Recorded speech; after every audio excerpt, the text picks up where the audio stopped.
Welcome to The Debate. Our focus today is on, well, really one of the great modern success stories of resource management, the transformation of Israel from a nation perpetually on the brink of water disaster to one that now actually enjoys a water surplus. It's quite something. This resilience is truly extraordinary, especially when you think about the constraints. Since its founding, Israel has faced a tenfold population increase, a 70-fold GDP growth, all while operating in, one of the world's most naturally arid and, frankly, politically volatile regions. They essentially nullified their climate limitations, you could say. Exactly. And the central question that arises from this material, the one we're digging into today, is really defining the primary engine of that success.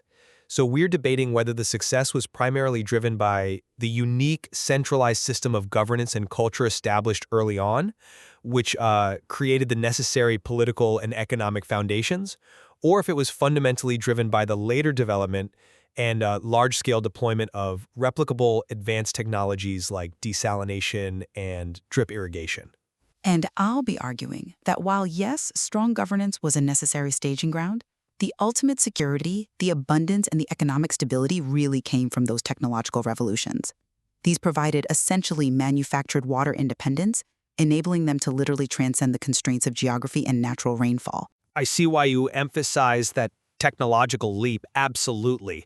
But let me begin by focusing on the political bedrock. I argue that the foundation was everything. Israel's success stems, I believe, from a foundational philosophical decision.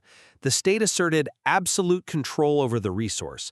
The 1959 water law codified this idea that all water belongs to the nation, not to private individuals. This absolute governmental control enabled centralized planning and massive infrastructure projects, things that are simply, impossible in systems like those found in parts of the US or France, where water rights are fragmented and treated as private property to be exploited. But the existence of a law doesn't solve the scarcity problem itself, right?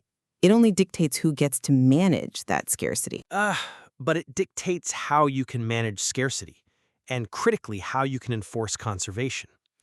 Early legislative decisions like the 1955 restriction on drilling without a license and the universal requirement for metering, every drop consumed, established the granular control and the data collection necessary for any sophisticated national water grid.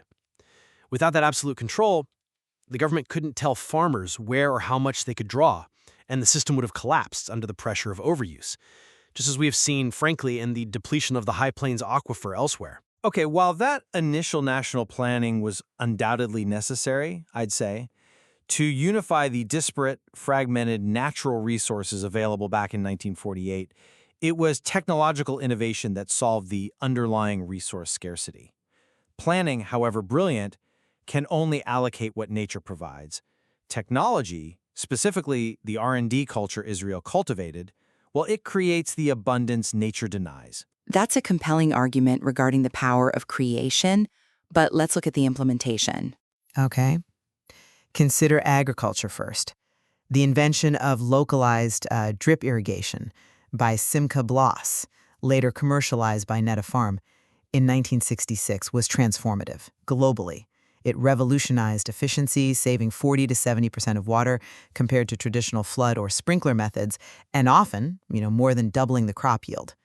Experts rightly called it better than rain itself because you deliver exactly what the plant needs, directly to the root, minimizing evaporation and waste. And I would counter immediately there that without the government's radical and, let's face it, painful shift toward real pricing, forcing farmers to pay the true non-subsidized cost of water transport and delivery, farmers would have had zero financial incentive to adopt that expensive drip irrigation equipment, regardless of its efficacy.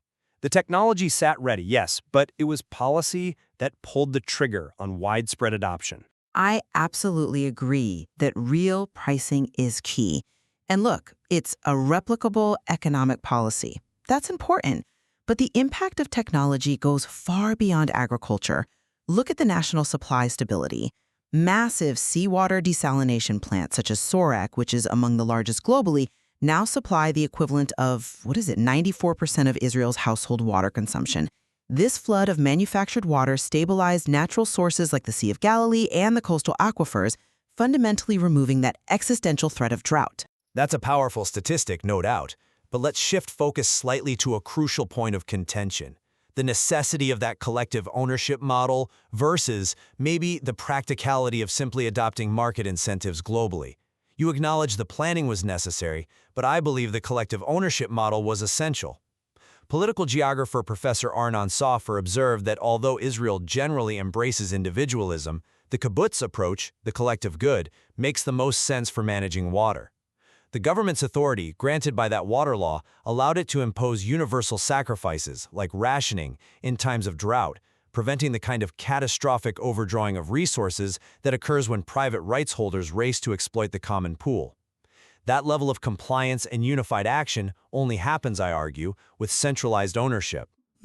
I challenge that premise, though, because the high capital cost and let's be honest, the centralized bureaucracy required by that absolutist approach are often impractical for many developing nations. They lack Israel's unique circumstances, its unified political structure, its technological maturity, perhaps. The true transferable lesson, I think, is the economic policy of non-subsidized pricing. When the government stopped treating water as some kind of political entitlement and instead imposed real pricing that reflected the true energy and transport costs, that market signal became the most powerful force for change. It catalyzed the broad, rapid adoption of technologies like drip irrigation and spurred industry-wide R&D. Market incentives are a powerful, scalable tool that developing nations can adopt far more easily than trying to replicate a 1950s quasi-socialist water ownership model. But that market incentive, that real pricing, only works if the centralized authority has the power to set the price, enforce universal metering, and ensure that the infrastructure is managed nationally. Which brings us right back to governance, doesn't it? Let's consider the infrastructure itself for a moment. The National Water Carrier, the NWC, opened in 1964. That was the great psychological and physical turning point. It unified all the fragmented water systems, coastal wells, the Jordan River, the Galilee, into one integrated national circulatory system. As Prime Minister Levi Eshkol famously said, "Water to the country is like blood to a human being." The NWC was that system. It physically enabled settlement deep into the arid Negev, demonstrating political will and, really, conquering geography. That's an interesting historical point, sure, but have you considered that the NWC was built based entirely on the constraints of natural water sources? It was a magnificent piece of engineering, yes, but designed to move scarce resources. The modern technological revolution fundamentally changed that paradigm. Today, the focus is squarely on manufactured water, from desalination and advanced reuse. Former Water Commission head Shimon Tal noted that the Sea of Galilee, the NWC's source, is now largely just a strategically monitored reservoir. Desalination plants and advanced recycling now provide redundancy and resilience, ensuring that the system is safe from drought and even conflict, far better than reliance on a single natural surface source ever could. Technology, not merely distribution infrastructure, provided the true independence from climate instability. Independence is achieved when you close all the loops, I'd argue. And we haven't yet fully discussed wastewater recycling, which is another area where, again, policy drove massive investment. And that's where technology absolutely shines again. Facilities like Shafton, serving the greater Tel Aviv area, use sophisticated methods, including what they call sand aquifer treatment, or SAT. This isn't just basic filtering. They pump highly treated sewage water underground into aquifers, where it undergoes a natural filtering and purification process before being stored and then used primarily for agriculture. This process turns sewage from a nuisance into a high-quality parallel water resource. It's brilliant, really. It is a remarkable technical feat, I agree. But it's only relevant because government policy mandated the reuse standard and crucially built the infrastructure to achieve it. Now, let's turn to the final component we should touch on: culture. The cultural value placed on water conservation ensures citizen compliance and is, I think, often overlooked as a sort of soft power asset. This public engagement is a critical, if intangible, part of the success. We see it in the early education, the nursery rhymes and school posters instilling the ethic that it is a pity to waste even a drop. This cultural consciousness helps reduce water loss to leaks, known as non-revenue water, to an already low 11% nationally. 11% is certainly low compared to places like Dublin or Adana, which lose, 40 to 69%, massive difference. Exactly. The public acts as an informal guardian of the system, calling in literally thousands of leak reports in cities like Ra'anana. This compliance is rooted, I believe, in that collective national philosophy that water is precious and owned by all. I'm sorry, but I just don't buy that the primary solution rests on citizen goodwill. Let me tell you why. Technical solutions are far more reliable and scalable than relying on cultural norms, which, let's face it, can shift or degrade over generations.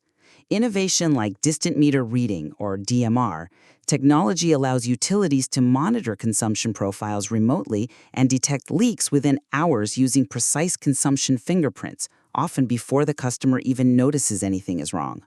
Ra'anana is actually a perfect example of technology overcoming culture, or perhaps augmenting it significantly.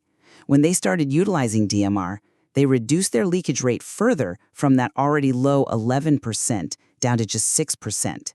This automation, driven by Israeli tech companies, is the practical, reproducible solution to chronic waste worldwide, independent of whether people are, as the source puts it, water-respecting zealots or not. Technology institutionalizes efficiency. Cultures may be a bonus. Okay, so wrapping up my side, we have established that the indispensable groundwork, the absolute prerequisite, was laid by a unique national commitment to centralized governance, the 1959 Water Law, the real pricing strategy, supported by an enduring cultural awareness. This framework provided the essential foundation and, critically, the financial incentive structure necessary for the massive technological investment and adoption that followed. And we certainly agree that the government structure was a crucial prerequisite. No argument there. But the definitive change agent, the thing that moved Israel from scarcity management to actual resource abundance, was the successful deployment of sophisticated R&D-driven technology, drip irrigation, advanced reuse, and cost-effective desalination.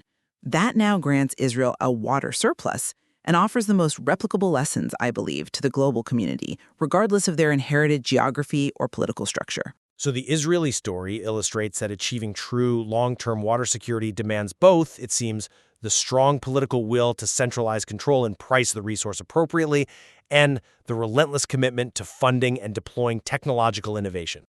Ultimately, the listener must consider which element was truly the limiting factor that, once overcome, secured Israel's future. Was it the political decision to govern the resource, or was it the technical genius required to manufacture it?